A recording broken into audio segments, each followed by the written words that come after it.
Welcome back to Top Repairs. Today's topic, I'm going to tell you guys how to fix P0365 camshaft position sensor B circuit for bank number 1. If you're getting P0365, it means that you might have a bad camshaft position sensor or you're going to have some sort of timing issue. Now the problem is going to be on bank number 1, which is going to be on cylinder number 1 side. What I have here is a camshaft position sensor, and this can trigger P0365 code. Now, what caused the camshaft position sensor to fail? And the first and most common reason is, well, it's going to fail on its own due to normal wear and tear. Let's just say if you have over 100,000 miles, there's a good chance the camshaft position sensor might fail eventually. And of course, there are camshaft position sensors out there that can last many miles. Some can even last as long as 250,000 miles or more.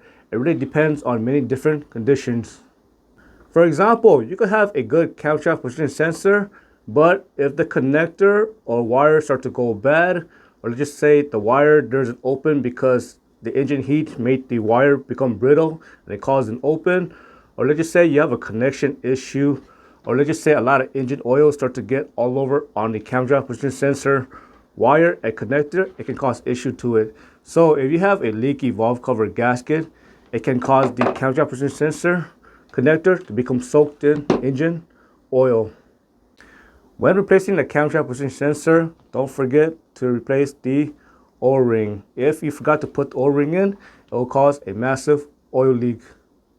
Now, if the camshaft position sensor is not the issue, maybe you got a timing system that's probably on its way out. For example, if you're hearing clacking noise or rattling noise coming from the timing area, most likely you're going to have a stretched timing chain, or you might have a failing timing tensioner, or even you might even have bad timing guides. If the camshaft position sensor is not the issue and the time change is not the issue, maybe there's something going on with the reluctant wheel. Maybe there's something on it that's interfering with the camshaft position sensor and the camshaft reluctant wheel operation. For example, if there's a buildup of sludge all over on the reluctant wheel, it can interfere again with its operation.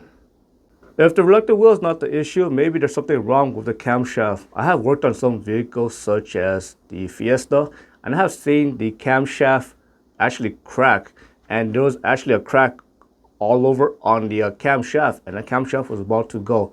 So make sure that if you checked everything and you can't figure out what the problem is, take a good look at the camshaft and make sure it is not cracked, because nowadays a lot of manufacturers are using extremely inferior materials. I hope you found that lesson useful. As always, thank you for watching and subscribe to Top 5 Auto Repairs.